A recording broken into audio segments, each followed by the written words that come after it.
पण बघत आहात जबरदस्त रेसिपी। नमस्कार, जबरदस्त रेसिपी मध्ये आपले खूप खूप खूप मनापासून स्वागत आहे। जबरदस्त रेसिपी मध्ये आज आपण बहुगुणी अशी जवसाची चटणी बनवणार आहोत आणि ही चटणी पराठ्यासोबत, चपातीसोबत तुम्ही खाऊ शकता आणि टिफिनवर पण देखील नेऊ शकता। ही चटणी पचण्यासाठी खूपच फायदेशीर आहे, पचनक्रियेसाठी। तर चला मग ही चटणी बनवण्याआधी, व्हिडिओकडे वळण्याआधी जर तुम्ही चॅनलवर नवीन असाल, चॅनलला सबस्क्राइब नसेल केलं तर सबस्क्राइब करा आणि बेल आयकॉन दाबायला विसरू नका, जेणेकरून येणाऱ्या नवनवीन व्हिडिओची नोटिफिकेशन तुम्हाला मिळू शकेल। तर चला मग ही चटणी कशी बनवायची ते बघू। चटणी बनवण्यासाठी इथे साहित्य घेतलेलं आहे मी। आधी जवस घेतलेली आहे 1 वाटी, थोडासा खोबऱ्याचा किस घेतलेला आहे 2 चम्मच आहे, हा थोड्याशा मीडियम चम्मचने। कढीपत्ता आहे, जिरे आहे 1 चम्मच, 2 चम्मच तीळ आहे, 2 ते 3 चम्मच शेंगदाणे आहे आणि 9 लसणाच्या पाकळ्या आहे। हे सगळं साहित्य आपण भाजणीसाठी घेतलेले आहे। मसाले नंतर घेणार आहोत। इथे आपण गॅसवर पॅन ठेवलेला आहे, गॅस चालू केलेली आहे। त्याच्यामध्ये आपण आधी शेंगदाणे भाजून घेऊ, कारण जवसाला जास्त वेळ लागत नाही, शेंगदाण्याला थोडा वेळ लागतो। तर आधी आपण शेंगदाणे भाजून काढून घेऊ। खूप नाही लाल करायचे, थोडे मीडियमच करायचे। अशा प्रकारे भाजून घेऊ थोडं। ते बघू शकता तुम्ही, शेंगदाणे होत आलेले आहे, तडतडत आहे। आता याच्यामध्येच आपण ही थोडीशी तीळ टाकून देऊ, जेणेकरून ही तीळ पण भाजल्या जाईल। शेंगदाण्यासोबत करून घ्यायची, जवसासोबत नाही करायची। शकता तीळ पण तडतडत आहे छान। ही तीळ पण आपली झालेली आहे। हे आपण काढून घेऊ, शेंगदाणे आणि तीळ।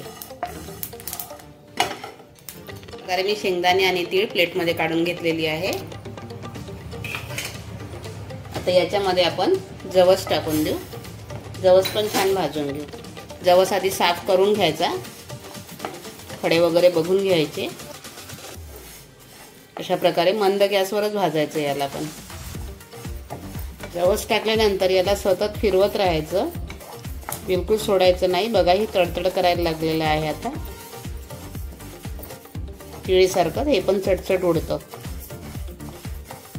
आपलं जवस तडतडायला लागलं आहे आता। इथे 2 मिनिटं झाले आहे, मी भाजत आहे।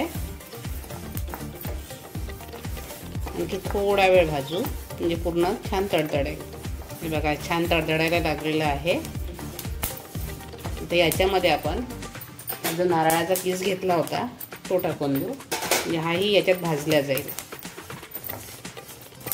एक्स्ट्रा भाजण्याची गरज पडणार नाही। किती मस्त तडतडत आहे ते छान। इथे बघू शकता खोबरा किसनी पण रंग बदलत आहे। आता इथे आपण गॅस बंद करून देऊ आणि थोडा वेळ फिरवून घेऊ।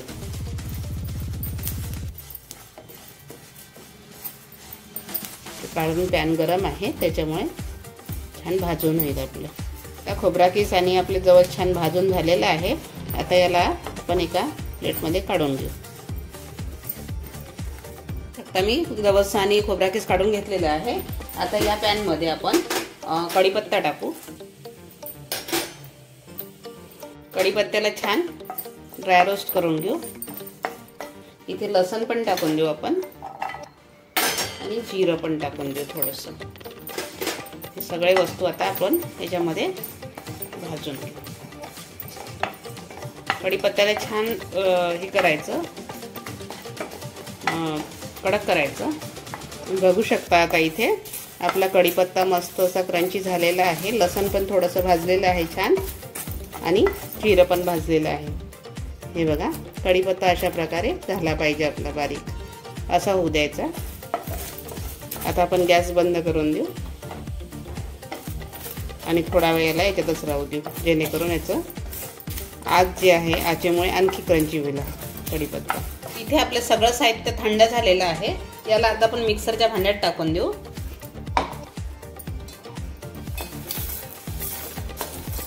इथे सगळं साहित्य मिक्सरच्या भांड्यात टाकून दिलेलं आहे।